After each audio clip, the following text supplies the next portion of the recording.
put your heart and soul into it. You do have to be confident, but also be a bit humble.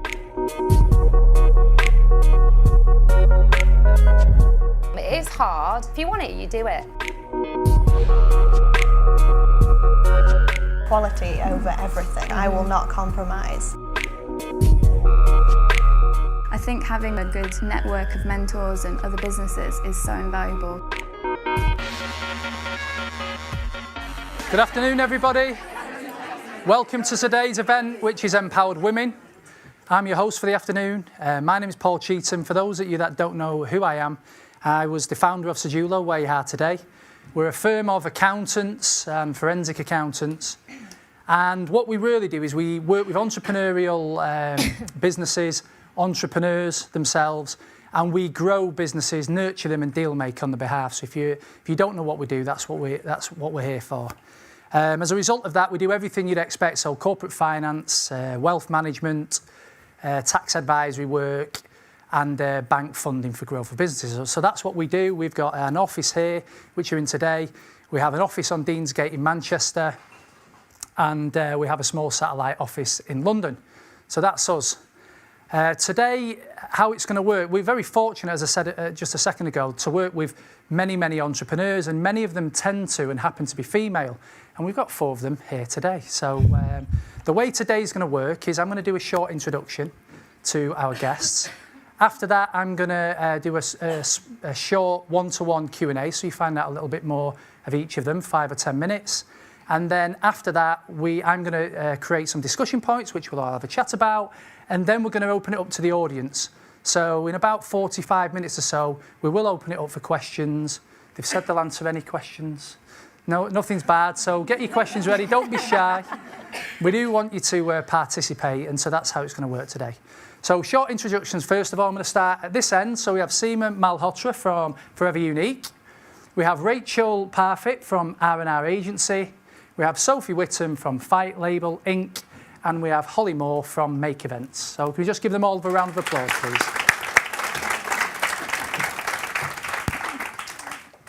So I'm going to start with you, Seema. Go easy. Yeah.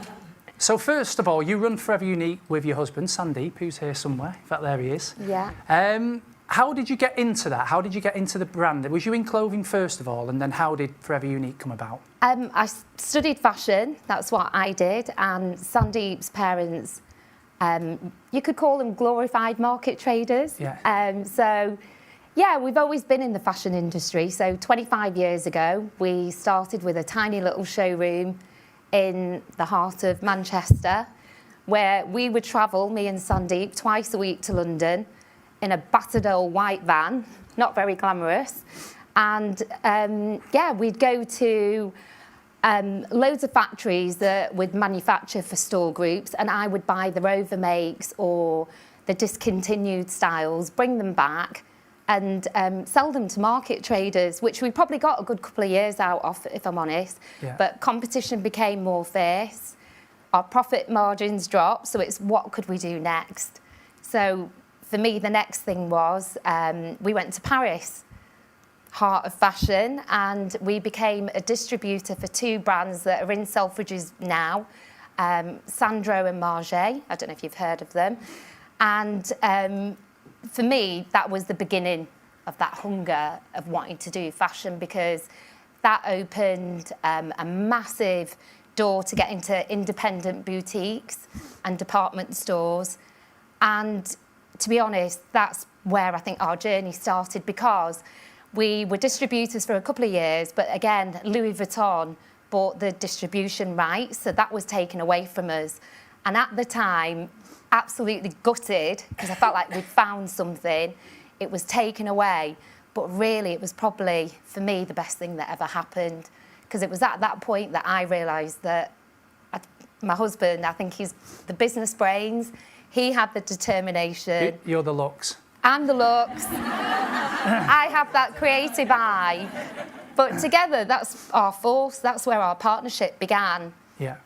And I, to this day, think that's the defining factor in the growth and success of Forever Unique, because we created something we realised at that point, doesn't matter, we've lost it, we will create Forever Unique, Yeah. and that was the birth of Forever Unique at that point. And so you set Forever Unique up, and then you had the early success. Was it Lucy Meck that used to work for you on Towie, and then you kind of Yeah. sponsored Towie? And is that what So raised the brand? we have the London showroom. So Lucy Meck used to work for me there, and she went into reality TV. And yeah, it was just a massive sort of window for the brand. It was like brand awareness. So that was the kickstart. And from there, we started going further afield, started manufacturing. And actually, Sophie on the panel here used to work with me, and she was one of our designers, and then we used to go to the Far East. Yeah. It sounds like it's all glamorous, yet you get to see amazing countries, you get to travel, but It's hard. it's It hard. is hard. The hours that we used to put in, but a small collection of 10 pieces that completely sold out gave us the confidence then that, do you know what, we don't need to promote anybody, we can do it. And what's it like when you go to Paris Fashion Week? It sounds glamorous, Milan Fashion Week. You do them all, don't you? Yeah. What's it like when you're there? It's really bloody hard work, excuse my language, but it's hard work it's long days from morning. You know, we start probably at 7 and finish 9 o'clock in the evening, but it's what we love. Yeah. I'm not scared of the hard work, it's what I enjoy. It's what I try and instill in all my team. I think if you're passionate and you love something, you just do it. Yeah. It does have its fun sides as well. Yeah, I'm sure. Yeah. So you got Forever Unique up to a level, it's fair to say, and we've got other people on the panel who are very similar, where you kind of got to a level where if you stayed at that level, you could have had quite a nice, easy life, less stress than I guess what you've got today. But you decided to go from sort of 5 or 10 employees and really gear it up with global distribution, as you just said earlier, and kind of really go for that next level. So how's it been since you did that? You know, how have you been since then? To be honest, you're right. We could have stayed at that level, but I haven't worked this hard to stay at that level. Yeah. Why would I just want to stop there? So from being cash and carry, the next step was to go sort of global, and we now have 10 offices around the world, which has been amazing. And they carry our signature collection, which is mainline, glamorous, occasional wear. But again, I didn't want to stop at that level. So currently where we are now is I would put my hands up and be dead honest. I don't feel that we moved with the times quick enough. This whole digital age wasn't my age. I didn't know nothing about it, but I've had to learn. Otherwise, I might as well just stay Your son back tells there. you plenty though, doesn't he? Neil? Yeah, my son tells me, Mum, you're doing it all wrong. And we had to learn it. And now we're heavily investing into a digital platform, social media I've had to learn about. It's the way forward. You've got to move with the times. That's what my kids keep telling me. Yeah. So you're growing the brand. The brand's growing nicely, and as you say, you're all over the world now. Really, it's a global brand. Then you decide to add to that stress by bolting on the Housewives of Cheshire. Not Desperate Housewife, which I called you incorrectly for the first 12 months. But how did that come about? And how did it come about, first of all? So they approached me. The producers came from London. I was at a charity event, and I didn't actually realise, sat next to me with these 2 producers that completely knew everything about me, which really freaked me out, and just basically said that they're looking for inspirational, aspirational women. Hand on my heart, I'd never watched any of the Housewives franchise, so I didn't really have a clue what it was about. And it was people like yourself that said to me, Seema, you can do it. So it's your fault. And how's it been? How's it been since? Honestly, as stressful as it has been the best thing ever. It's such an amazing platform. Yes, there's always drama that comes with the show, but at the end of the day, I'm not really bothered about the drama. I use it as the best platform that I can for Forever Unique. These are the women that wear my brand. They always have before I even joined the show. And I think we're in series 7, and it's the first time ITV made an advert and called me and said, do you want to do the whole styling? So I kitted all the girls in Forever Unique, so I can't think of a better platform. They really do promote platform. the brand, don't they? Massively. It's been a brilliant platform. It is hard, and you know, I don't know how I do it, but I do have the amazing support of family and friends and everyone around us that just keep saying to me, you can do it. If you want it, you do it. And the future, are you going to stay on that? Are you going to do some different programmes? I'd like to, if I could, maybe break away at some point. At the moment, it's fine and I'm enjoying it, but I'd love to go off and maybe do something that I'm passionate about, which would be styling. Going on a programme where maybe I can just style anyone, anybody, just make every woman feel what they should. Brilliant. OK, thank you, Seema. Rachel, your turn. Thank you. So you spin a lot of plates. Your core business Yes. is R&R, which is a talent agency. Yes. Before that, though, you'd already, I think you was 25 when you'd first built and sold a business. So tell us about that and then move it into R&R. Okay, so I'm from a graphic design background, so I'm really into branding and design. So I started a branding agency when I was 25, and we decided to go specifically into branding. And we had another company that had been around for 15 years, and we were like, the company is where we need to be. They've got all of the great brands, and after about 3 years, we went up against them on a pitch for a really quite high-profile client, which was to do a Christmas marketing campaign for a shopping centre. And we won the pitch against them, and it was like, yes, that's great. That's what I wanted to achieve with that business. So I think at that point I felt like I'd achieved what I wanted to achieve with that business. So I sold it. You had some great clients in that business, didn't you? Yeah, there was Jägermeister. We did stuff for National Lottery. We even worked on the Olympics as well, and BBC. So there was some really good clients. Yeah, we just focused on quality. I think every business I've worked in, I'm really focused on quality. And it's a lot of my personal values, actually, quality and really having a nice team working hard. And, so I've followed it through with all the other businesses. So I sold that business and I was looking for another opportunity, and I met somebody who had an amazing band in the corporate industry.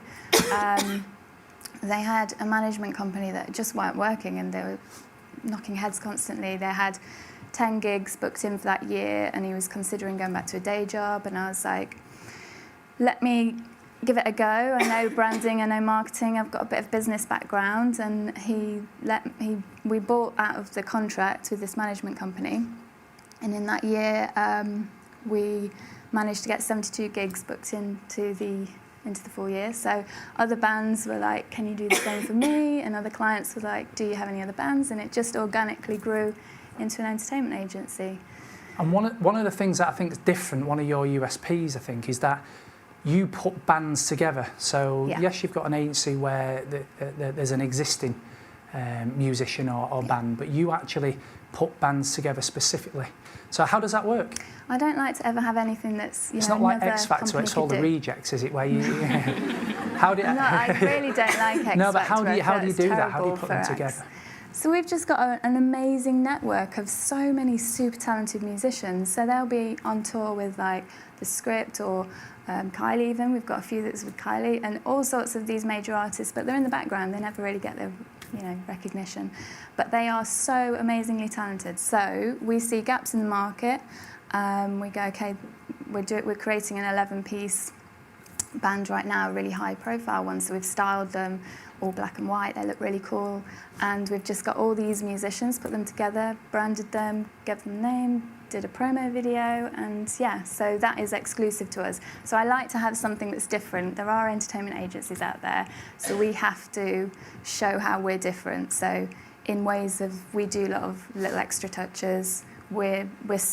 I train my team to be super knowledgeable about every single detail, so that it doesn't feel like you're calling up someone who has no idea what they're talking about. And we create our own acts so that we've got exclusive acts that are just with us. So that's R&R. Yeah. Another plate you've got spinning is RPG Racing. Yeah. So your husband is a British champion rally driver, motorsport? We got that right? Yeah, it's one of the most competitive motorsport series in the UK. So the person that I met that was in the band originally, he is now my husband. So I facilitated his career in the music, but then he said, I want to go off and be a racing driver. And I was like, we're only doing it if it's a business, it's not a hobby because it's very expensive.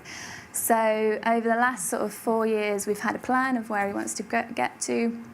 We've had to raise over £1 million in sponsorship just to be on the grid, basically.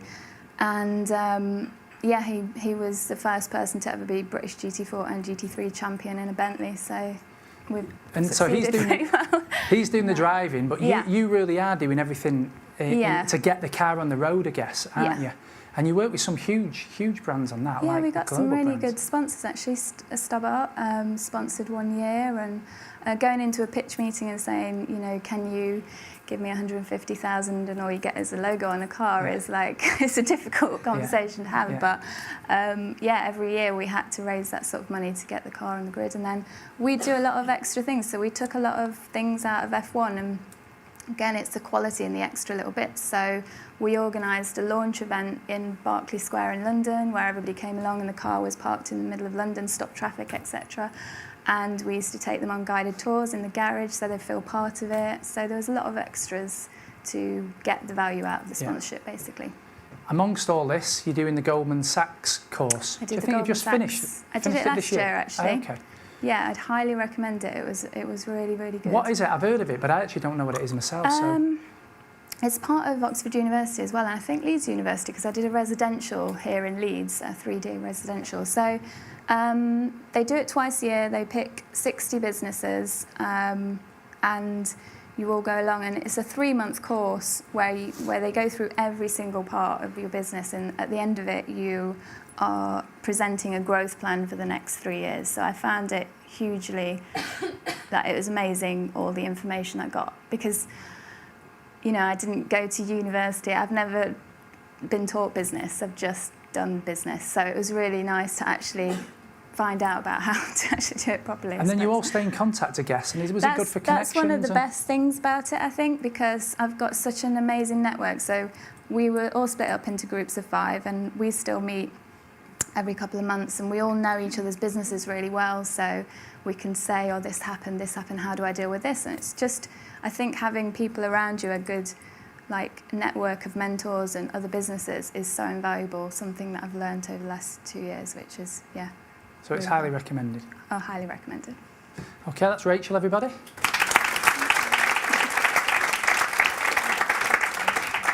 Sophie? Hello. Hello. We'll talk about those shorts in a minute.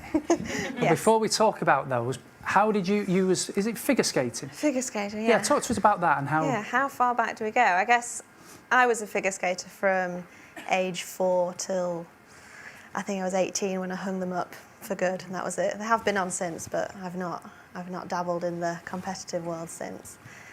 And at 16, I kind of got to the point where I was like, do I go down the Olympic route, or do I stop and think, okay, I need to have a real job now?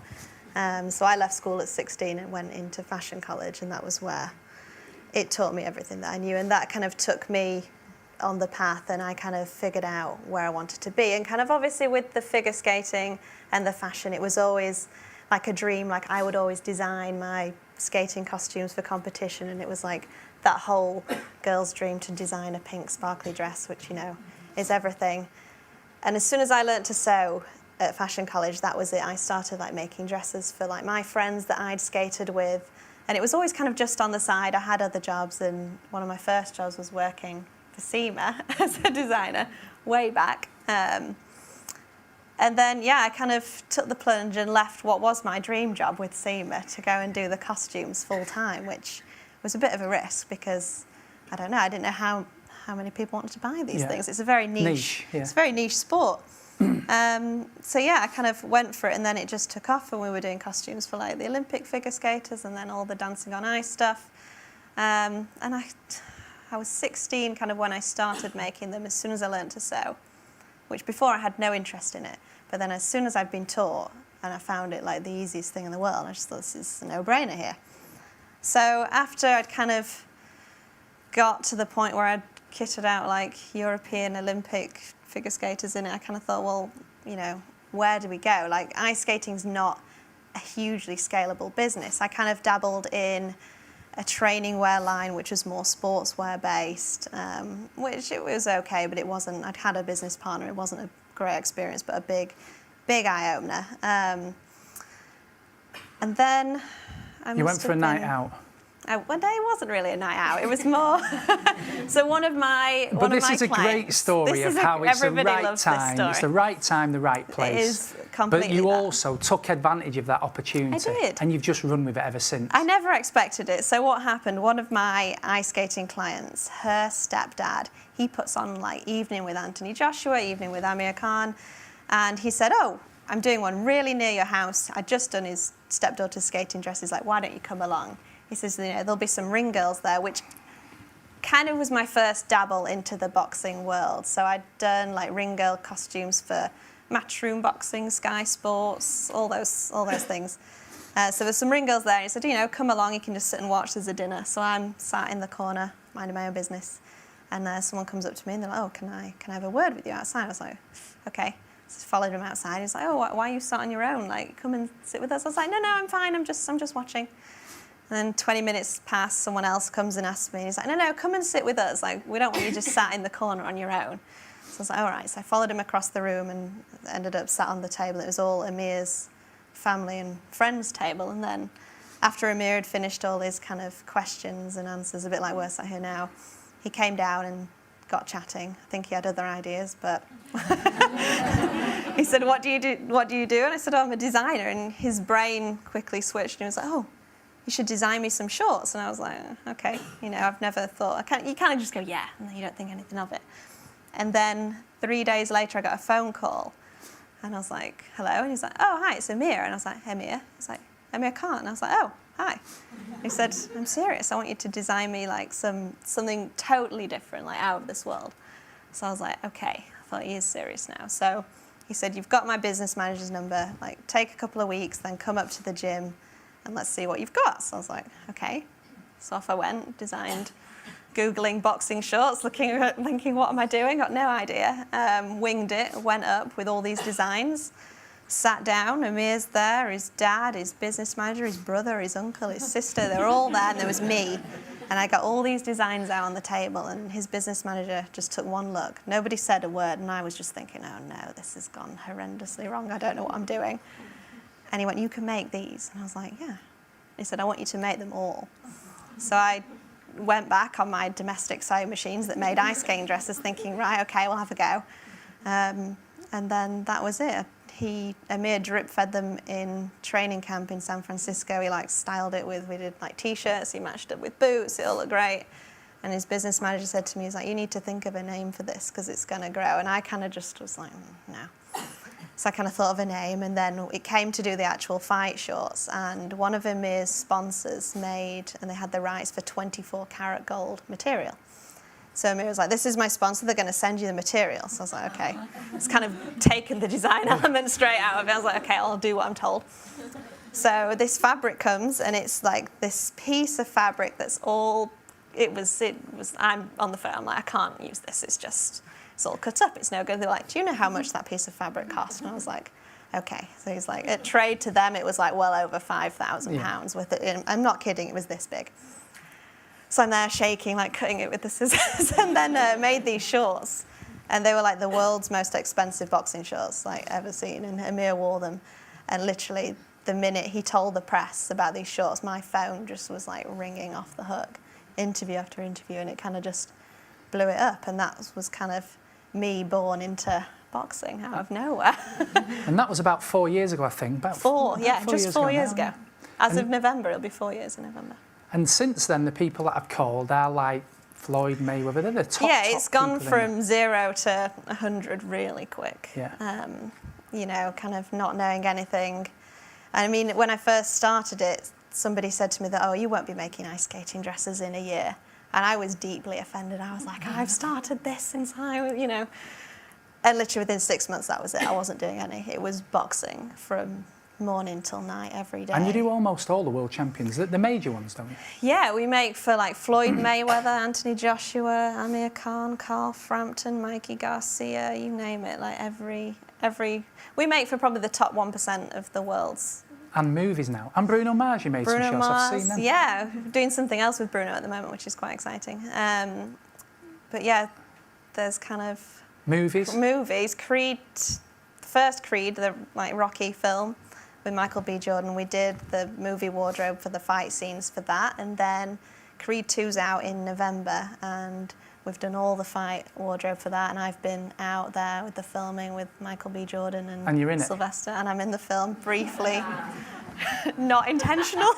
As a cocktail waitress. I've never done waitressing in my life, and then I'm there thinking, oh my God, what am I doing? Brilliant. And then just finally, so I think you've got plans for an athleisure. Yeah, kind of the next steps with Fight Label, I guess, because we make everything we do in-house. I have a team of five girls. One's my mum, who's amazing. And the sewing, like the quality, everything we do is in like leather, python skin, like crazy fabrics. So the one-off pieces. So when the fighter comes, you know, we'll sit down with them, measure them, do a design, and then we'll make this one-off item for the fight. But then with Fight Label, it's so scalable because there's so many fans in boxing. Like I can sell anything to them, you know, and to have the Fight Label kind of ready-to-wear line, which will be tracksuits, t-shirts, more like a luxury, high-end kind of gym line, I guess you could describe it as. So that's kind of the next steps. It's the things that the fighters wear out of the ring, which is kind of where I want to go into. Not your general like JD Sports kind of level stuff. It's more like your Selfridges, Harrods level sportswear. Will that just be for men or women? Men and women. Because I don't have anything for me. Yeah, I think women love that loungewear. It's huge. Oh, they do, and I think, like you'll know, in fashion, some of it's done so terribly, and like I think there's a real gap for like nice.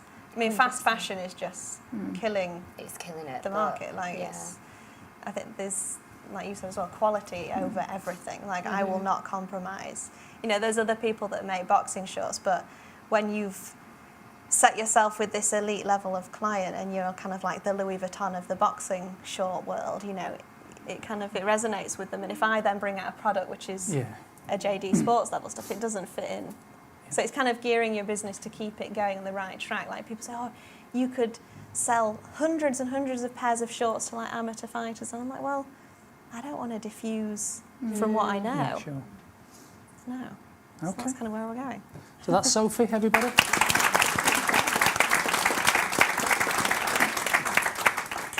Holly, you was last. I am a bit blown away by all of that. Very interesting. Well, tell us about you. So you have Make Events. Yep. Northwest-based agency. Yeah. We'll talk about the client base in a bit. Yeah. But again, how did you start that? You was at AstraZeneca in the events team. Yeah. And one day decided you're just going to do your own thing. How did it happen? Yeah, so I worked at AstraZeneca, which is a big pharmaceutical company, and sort of way before Google had slides, etc., in their office, AstraZeneca had understood the value of events for engagement, so a cross-employee engagement programme.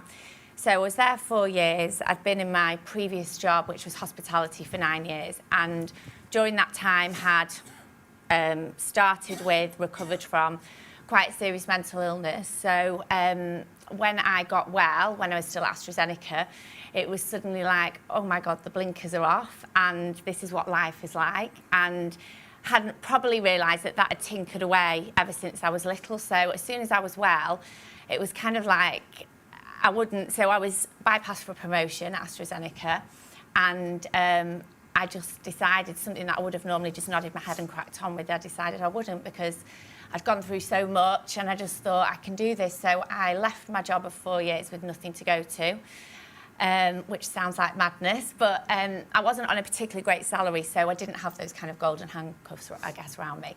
And I freelanced for a year in Manchester doing events and marketing, and I saw what I felt was a real gap in the market. And I kind of thought, I'm going to have to get a proper job now because I need to earn some money. So do I go and work for someone else, which is notoriously long hours, or do I set up and just have a go? And I thought, I'll make events, and that's how it all started. And then your first client was Late Rooms. Yeah, so Late Rooms, McCann and Betfred in like the first 3 weeks. So, and how did that happen? So Late Rooms and McCann were people that I already knew and kind of had seen my work and thought they'd give me a go, so that was amazing.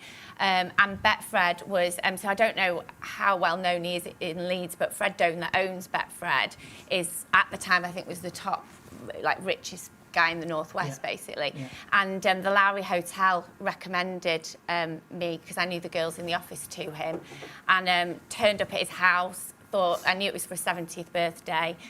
Thought it was a retirement village because it was that big. And he said to me, why should I give you a go? You've got no track record on your own. And I was like, well, just let me do the proposal. Business is business. And if you like it, you know, we'll go from there. I'm proud to say that all those 3 people are still clients 6.5 years later. Yeah. So, yeah. Very good. So, and it's grown rapidly, your business, hasn't it?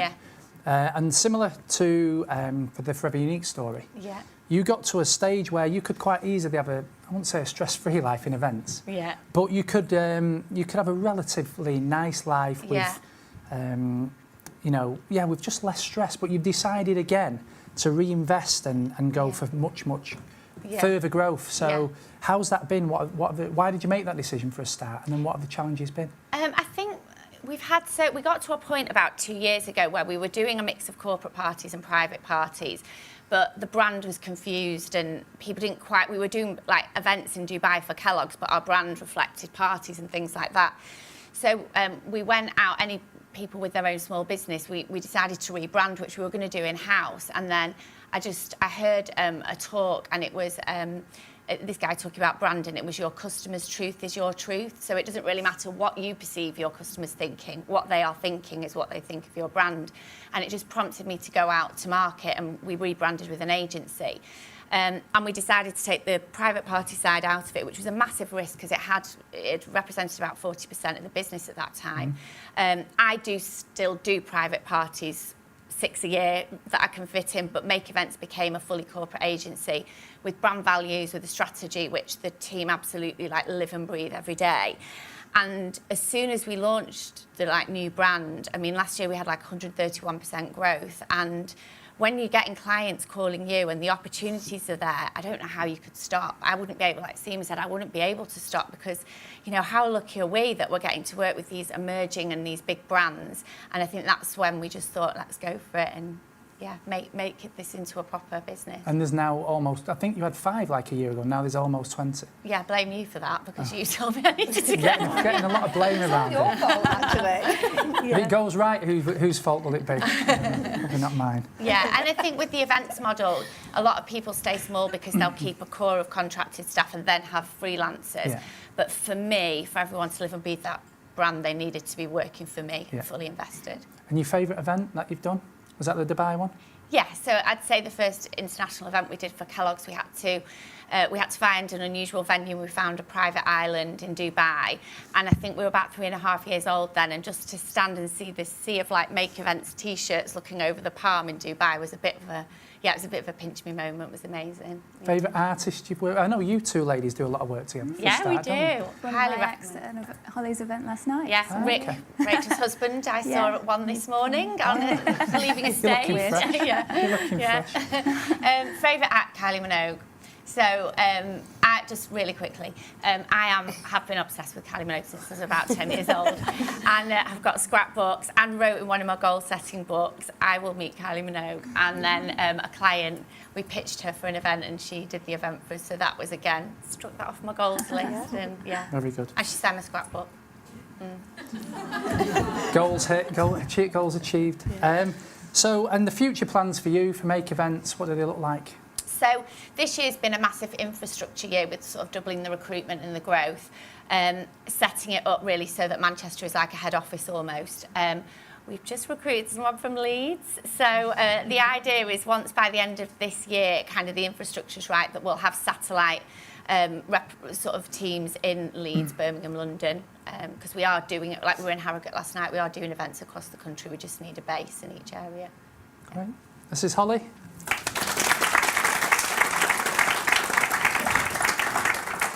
So I've got a few questions which I'm going to go through and create some discussion going back down. And as I say, in the next 15 minutes or so, then we're going to open it up to the audience. So get your questions ready. Now, this is the event is Empowered Women. And I was reading just the other day, actually, that going back to 2010 in the FTSE 350, there was only 12% of women on the board of businesses. And by 2018, That's grown to, I think, 28%. So, you know, by no means is it a 50-50 this, but there's been some great progression. I think out of the 350 companies, there's 12 now that exist that have an all-male board. So 98% of them now include female board members. I'm well aware of kind of what the diversity and how a female board member, the benefits of having one should be. And in fact, we're recruiting for an MD for Sejulo at the moment. And the remit to our HR team is I think that a female MD would be a better option to us than a male one. So in light of that, I'm just going to start with you back over at you, Seema. Being a female board owner, have you ever come across, was it natural leadership? Have you ever come across any kind of male-female I don't know, discrimination? And then finally, what are the benefits, do you think, having that mix and blend brings to a board? Personally, I've never felt any sort of intimidation, maybe the nature of our business, because obviously we have a lot of female employers, a lot of our management are female, because that is the nature of my business. You know, I just feel having a female employer, especially in the fashion industry, in so many different aspects of our business, be it in the design aspect, I just feel a woman understands a woman's body. In our customer care service, for us it's been really beneficial, because I just feel that female employer has that kind of mindset, they can relate to a woman, and just having their perspective you know, on the sort of fashion industry, for me, it's been a great help. Yeah. I think we've needed it. Yeah. And I've never, if I've ever felt anything in our business, I've never really felt any sort of intimidation or for being a woman. Maybe because the likes of people that I've come across are like yourself, that believe in women, and just even Sandeep, who's only ever given me confidence to say, it doesn't matter if you get it wrong, just have a shot, do it. And I just think times have changed. Yeah. Women and male now, I just think female and male peers, I think we're all on that same level, and hopefully we'll just keep moving that way. Yeah. How's it been for you, Rachel? Because does it really work for you in the RPJ pouch? You know, the two of you share that real kind of male-dominated industry. Does it really work for you? And I'll ask you the same question, but does it really work for you to? I mean, have you not noticed it? No, I have noticed it. It's not intimidation, it's more often get underestimated, I think, but I see that as a benefit, because I can just sneak in and they don't see me on their radar usually, and I'm just like, da-da. But yeah, it is music industry is quite male dominated and also the racing. Even though the championship, the first ever female won the championship this year, so it was good. Go women. In the Goldman Sachs course, out of the 30, there was only 7 women business owners as well, which was quite sad. But I think it is changing, like you say, and I think a good trait in women actually is empathy, which is kind of what you're saying. So I think And do you echo that, Sophie? Is it similar for you, or? Completely. I mean, as a woman in boxing, like, there are no women, especially in the boxing business. I mean, there's female fighters, but in the business side, you're kind of on your own. Like, everybody's a guy. Like, even the fans, you know, we're probably talking like 95% is male. But the thing is, like, when I came along, obviously it was the novelty thing. Oh, there's a new blonde in boxing. That was a kind of, that kick-started it, and it kind of worked in my favour as a bit of an asset to cause interest. And there's women presenters now, isn't there? Forgotten the name, but is it Michelle? Michelle Phelps, she's a good friend of mine, And it's kind of, as a woman in boxing, it's like all eyes on you, because there's so few of you. So then, naturally, you kind of gain all this attention, which you can just divert to your business. And then, especially with Fight Label, like, when I do such a good job with their shorts, and, you know, people see it and they're actually talking about it, which before I came along, like, nobody spoke about shorts, like maybe like Prince Nassim days, leopard print, you know, that kind of stuff. But now it's just forgettable. So until I've come along and then started doing all these like 24 karat gold shorts, all the stuff we did with Floyd and like big sponsors, you kind of, you know, you're having to deal with very male dominated industries. And I think as a woman, it kind of helps to kind of stand out, I think, because they don't expect you, and then here you are. Yeah. And I think it helps, to be honest. What about you, Holly? I'm in a really female-dominated industry anyway. I mean, like about 90% of our clients are female, and our workforce is about 90%. You're going the other way. Yeah, yeah. But I haven't experienced anything. The only thing that I would say is, and I work a lot with Insider magazine, and they really struggle to get women involved. I was at a dinner on Monday, and I'd say it would be 80% men. But then on the flip side of that, I think, and I don't have children, but I think, you know, I really admire any females that are working part-time, full-time, or are full-time mums. And I think, you know, at some point there is a decision, do I be completely productive in my working day and then go home and put my children to bed, or do I be productive in my working day and go to a dinner? And I think fully respect to those women that make the decision to go home, because they can still run the business. Perhaps they do have to give up the board positions, perhaps, but it's still as valid to have your business and be a full-time, you know, to be a mum as well. So I do think there's a discussion around that. How did you find that? I mean, Aaron and Neil are 20-ish now, aren't they? So they're not kids anymore, but... They're not kids anymore. No. How did you find it, though, when they were? It was really hard. The whole guilt of not being around, because used to go to the Far East for like 2 weeks at a time. You are away a lot, aren't you? A lot. You miss birthdays. You know, Neil, he was always in drama, lead role. I missed everything. And just one, upsetting the kids, and just having to face the other parents at the school gates as if to say, oh, here she comes, the woman that never, you know, she's never there for the kids. But I honestly believe my kids understand how hard we've worked. And when they got to the age where we could take them, their summer holidays, unfortunately, would be a trip to China. They would come and see mum and dad work in the factories. Yeah. And they understand that. And I was explaining to you girls earlier, you know, we came back from the trip and I could hear them both in the bedroom, and Neil's going, actually, you used to think mum and dad are just going on a holiday, but they work really hard. So I hopefully believe we've install something really good in our kids, that good work ethic, because that's all we've ever done. Yeah. You do it for your kids, and there's no right or wrong way. No, they wouldn't have it any other way now, would they? No, not at all.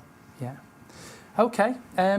This side, you're all effectively like lone raiders. You're all running your business yourselves.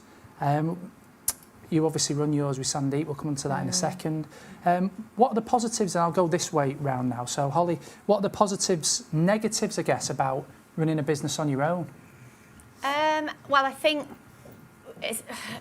I didn't want a business partner, so it's the sounding board. And as you know, we're working with, I'm not doing this as a sales pitch, but we are working with Paul really closely, because I think we've grown to the point now where I'm getting asked by my team, we need to invest in this, we need to invest in that, and it's a little bit too much for me. And you need more males. Yeah, I do. Poor Alex. There's me and Alex. Where are you, Alex? And so I think I just needed a sense check of someone that was close to the figures to make sensible decisions. And I think that it's at that point now where I cannot make those decisions on my own. I need a sounding board. So. Yeah. And what about you? You're away a lot as well on your own, I'm away I guess. a lot, yeah, I guess. It sounds really glamorous, like when you're in Vegas and New York and all these places every month, and, you know, it's great, but it's hard. And, like, I've sacrificed that I don't have a personal life. Like, I literally live, sleep, eat and breathe Fight Label. Yeah. Like, there is nothing else. Yeah. I'd had a business partner, like, years ago, and it was an awful experience. And I actually, when I started Fight Label, I had someone involved, but I then kind of said, you know, I'm doing all the work, and it's kind of a heartbreaking, you know, thing, like, am I going to just shut it down because I'm doing everything, and then just start, rebrand it, do it all again? And I was very fortunate, they went, yeah, hands up, you are doing everything, and then just let me kind of carry on. So, you know, the minute you kind of become 100% of something, I've given 100% of myself to it. And it is hard, and I think unless you're prepared to kind of sacrifice the most, you're not going to get the most out of something, because it is all consuming all of the time. Yeah. Rachel, do you have a sounding board or do you use Goldman Sachs for that? You mentioned a bit earlier. Yeah, no, I do now. I've realised the importance of it, because it can be such a lonely thing. Like, big decisions are on your shoulders and you don't have anyone to talk to. And Rick is a director of the company, but is not involved in the business side. So if I said, should we do this? He he's in the creative side of it. So yeah, I do now. I've got the Goldman Sachs people. I've got business mentors. Ask you guys. I think it's really important because it can be really lonely and it can, really get you down if you don't have like a network of people. So, yeah. Seema, what are the cons, and are there any pros? No, listen, it's amazing actually what we've had and what we still have. God, that sounds really bad. We work really well, and I think the reason we work well, we work in two separate areas. He's the numbers guy, strategy, growth. I'm the creative person. But I've not found it difficult, honestly. I don't know how it's worked. Everyone asks me, you're married to the guy, you work with him, how the hell do you cope with it? It's actually easier being at work with Sandeep than being at home. Swear to God, if we were left in the house on our own for a week, we'd probably kill each other. You got a dog just to keep him busy, didn't you? Yeah, that's what we've done. We've got Milo. Sandeep, Milo and me. But at work, it does work. And the only downside I'd probably say of a sort of a partnership, working relationship is we never switch off. Yeah. So, a date night for us, we'll be talking about the orders that have come through, certain styles that haven't worked, the best sellers.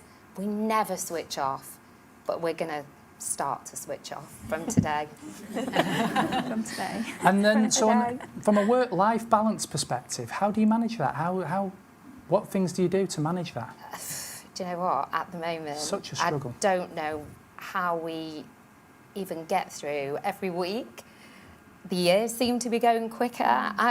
We were talking about this. We've just been away, and I actually said to Sandeep, we need to get some sort of balance in our life because at the moment we're running 100 miles per hour. There's not enough hours in the day. So we know that's something that we need to create just for our own sort of sanity and for, having that quality of life. Because at the moment, it's hard because not only have we created, obviously, Forever Unique, but doing the show it's long hours. It probably looks all glamorous and a whole lot of fun, but it's hard work. Yeah. Rachel, work-life balance? Similar to you, actually. Not great, but better than it used to be when I was 25, actually. I never, ever stopped then. And I feel like I missed quite some good years, actually, of just solidly working. So, I need to improve on that. I don't work as often, try and have evenings off. And because it's a similar date nights, it's just talking about work as well. All we ever do. So, I need to improve on that. For you two, exercise. You both seem to be demons in the gym, you two. I'm obsessed. I know. Just how won important tribe is I know. You just what? I've just won tribe games. Oh, have you? Yeah. What was that then? Like a day of just hell, just a day of HIIT workout. Yeah. And I was like, I'm not winning this. Yeah. You'll be in that boxing ring next year. They all get me, just do a bit. And you kind of think, at first I was like, no. Then after a bit, you think, I will. So they kind of do teach you. But when you talk about like Anthony Joshua, how to throw a punch, you can't really say no. I've had a hug from him and he nearly killed me. What a punch. Yeah, so kind of gym is my release. I get up at 6 every day, go straight to Tribe Gym, work out, do this insane workout, and it's the one place that I switch off because it's that high intensity that I can't physically think about work. So people ask me, what do you do to relax? I go to the gym, and they look at me like, you insane. And then they see the level of workout, and it's so hard. They're like, but I said it physically switches me off because I get home, say I leave work at, I don't know, like 7, half 7-ish, but then we ship like 70% of the stuff. Like most of my clients are American, so when I get home, they're all awake. So my day, I always say I do at least 2 shifts a day. So I'll do the fight label in the design studio and workshop in the day, and then get back and actually start all emails, all this, phone calls, Skype. It never stops. And I'll go to bed at like 12:01 and get up at 6 again. So Yeah. it's, And that's hard, 'cause you It is can't even hard. switch off. no, Like, I don't have when time for friends Yeah. or anything. It's, You need to download Headspace. Yeah. Yes. I know. Have you? I need to do that. And what's yours? Similar to you, so I'll get up do 6 o'clock most mornings, run at the weekends, things like that. But it's just my, like I've not trained today because I had an event till like 1 last night, then had to do a pitch overnight that's got to go at lunchtime. So I've not trained this morning, which is really rare for me because I feel much more on my A game. I feel like if I've just moved my body. Yeah. So yeah, that's my switch up. And actually, I think now we're sort of in the last year, Monday to Friday, evenings, daytimes, whatever, is all completely work. But I do try and carve out some time at the weekend for friends and family now as well, because then I go back on a Monday a lot more Yeah. refreshed. So you all share a commonality in that you're involved in stuff that you all love, and you can see that from your answers to the questions. I think one of the frustrations with when you're at school is, I remember when I was getting my GCSEs and they were going to be pretty good, so they said, oh, you need to get a job, and there's a job going down the road as a mechanic. Because kind of that was how the school pushes you, but you've all found something you love in an area that you love, and I guess you're all pushing in that area, right? So what would because there's this room, and then it's also being filmed right now, so it's going to be on the YouTube, the Sejulo YouTube channel, and it's going to be on a podcast channel. But so for maybe the younger people that might listen in or watch this after, what would be your advice on them lines? And again, we'll start at this end, but what would be your advice to people about following what they do or following what they love? Sorry. Well, when I was younger, I really wanted to do fashion, but I had quite a traditional father who was like, why you want to be doing fashion? Be doctor, be accountant. But I didn't want to do any of those things. And I was like, Dad, but that's what I want to do. And it was only actually till I met Sandeep that he was like, she needs to be doing what she's passionate about. Yeah. And I got a scholarship to go to St Martin's, but my dad was adamant I wasn't going. So I didn't go, but I was just lucky that I met Sandeep at that time.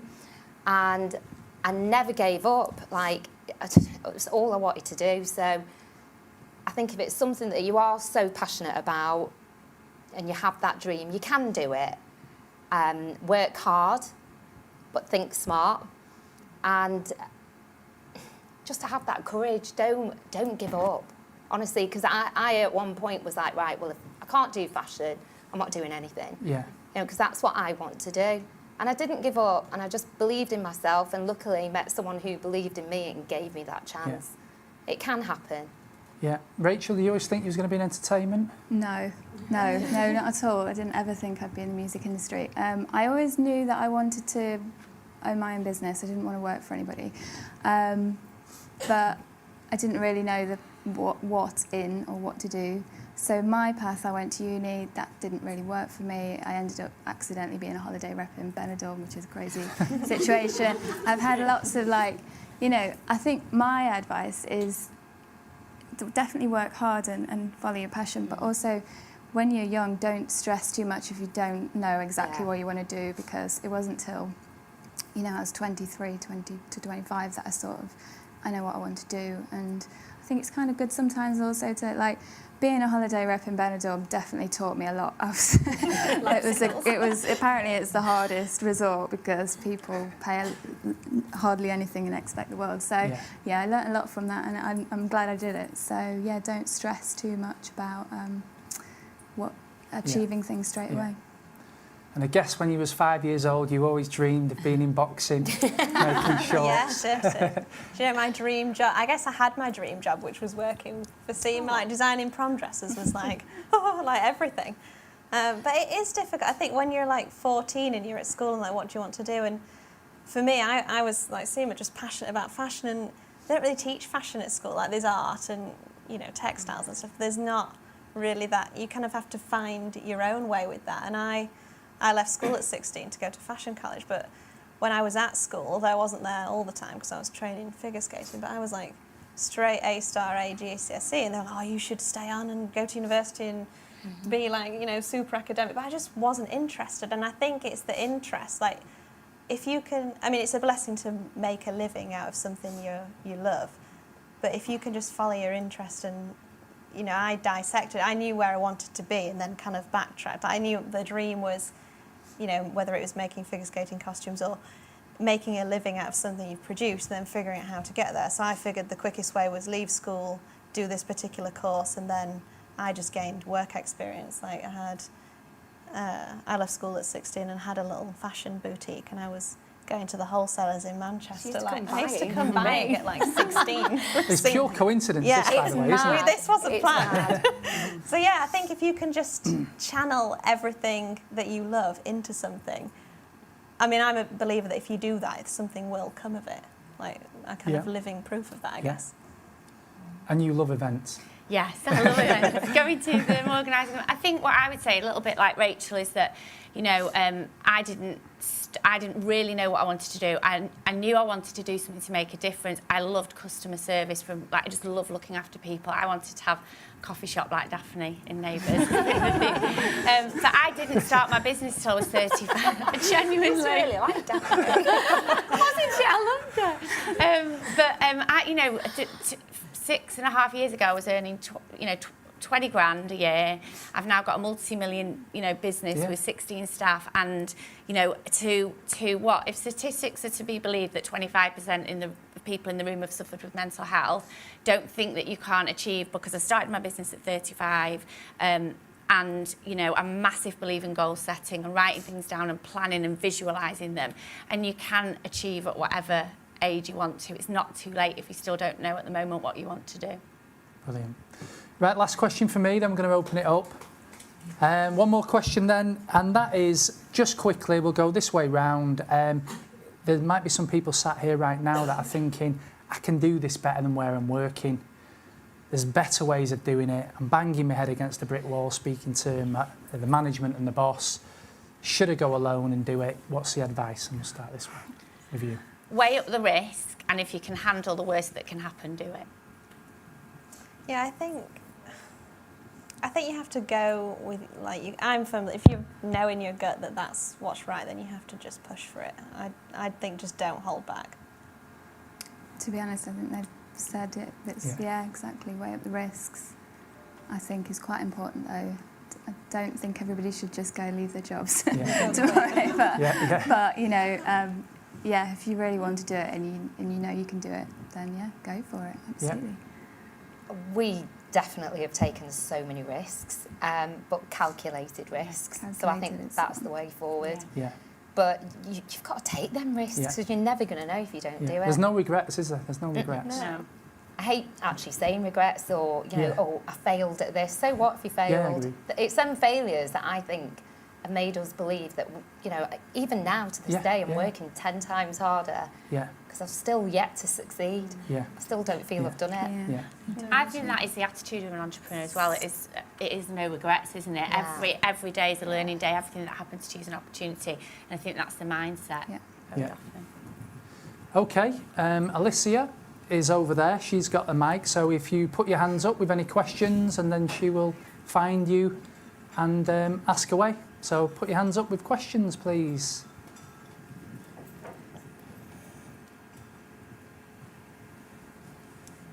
Hi, I'm Karen Hans. My business is called Say It Karen, and I'm all about speaking out in public.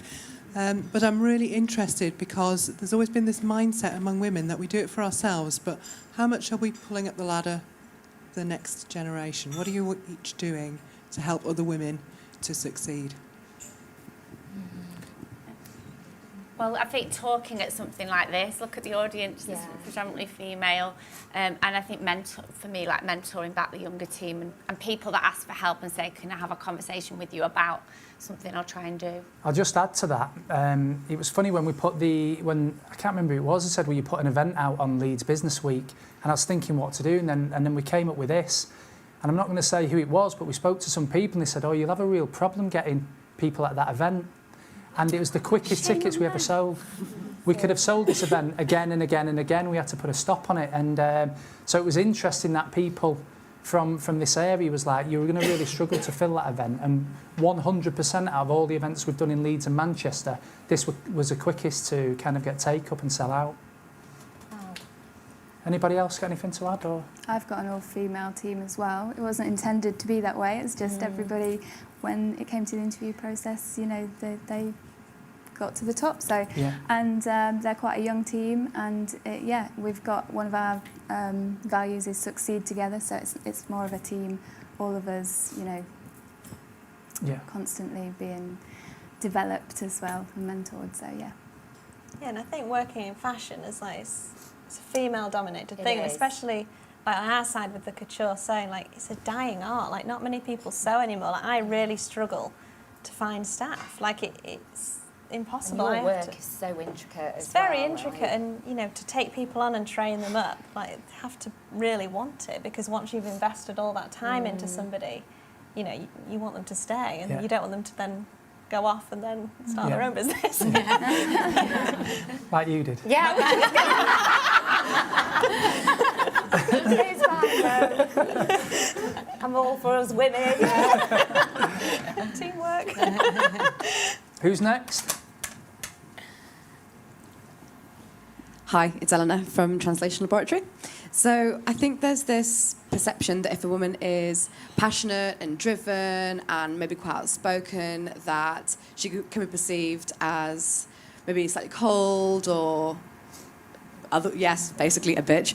And it's how do you find that have you ever dealt with situations like that, perhaps when you're kind of really kind of demanding a lot from the people who work with you, and how have you kind of counteracted it and tried to indicate that, you know, you're just as powerful as a man and driven in that way?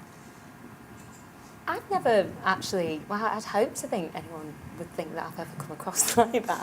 I actually say that to all my team, female or male. I want everyone to be passionate. I think it's a good thing to bring to the table. I've never felt that way, or I'd hate to think anyone else would think that. I actually think it's a good thing. I don't know. I think you can. When I started my business, there was a bit of a perception of that in the market, in the events sort of party planning market, that to get on, everyone was a ball breaker, or what, she's a bitch, blah blah blah. And I kind of wanted to prove that, like, one of our values, and I was speaking to Rachel, is work hard, be nice. Why can't you be nice and be good at work or business? I sometimes think I'm too nice. Like, you know, when I think, I need to be more firm, because like we'll get people want like new outfits or whatever in the request. You just go yes, yes, yes, and then you're drowning in all this work. And it's hard to, when it's your own business, to cut off and be like, no, I'm stopping it here.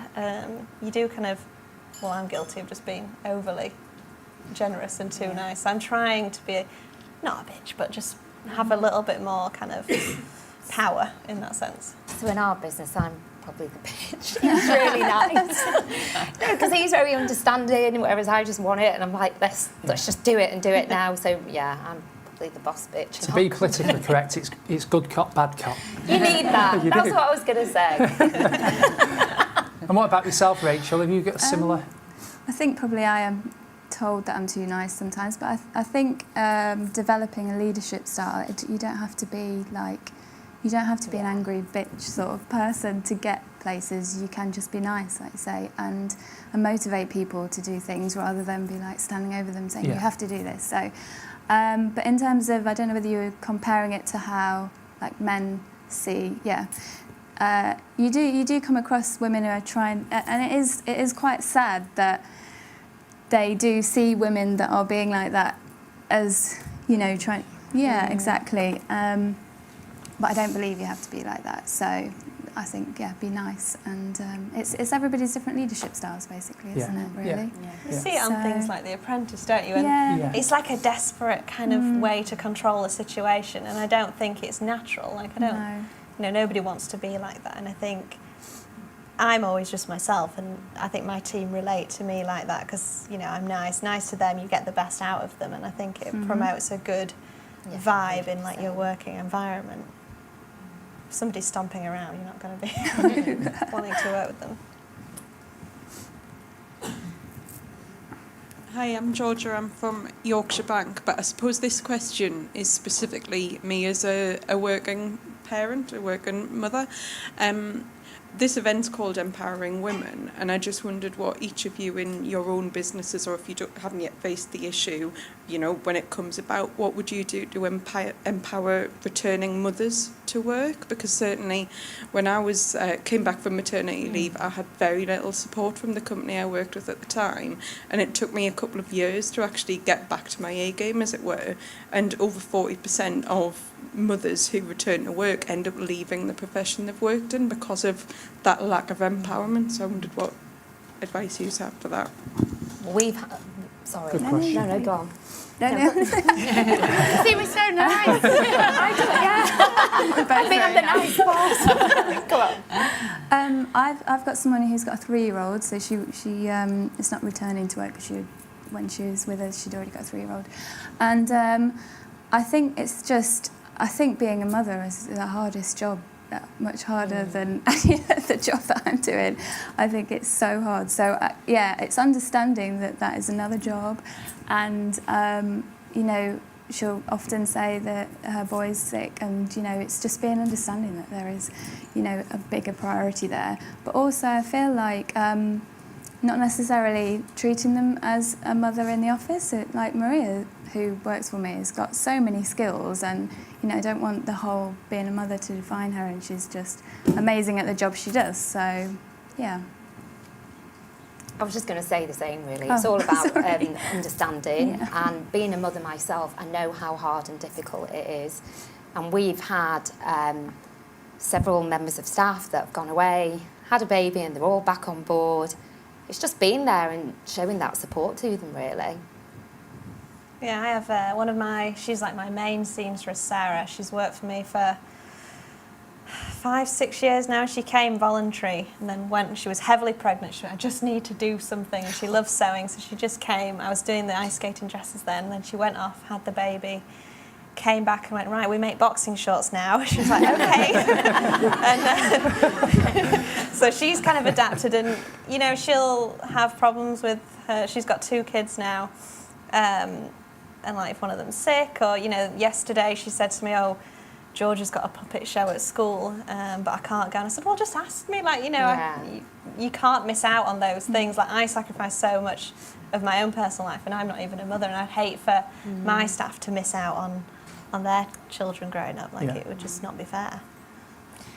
Yeah, we've had one person return to work who's been with us right since the beginning, so we've just shaped her role as her personal life has changed with the baby, and then we try and really push to the team as well the freelance model for when they do have children. We make them realise that is an option for them, that they could drop into that model. Thank you. Any more questions?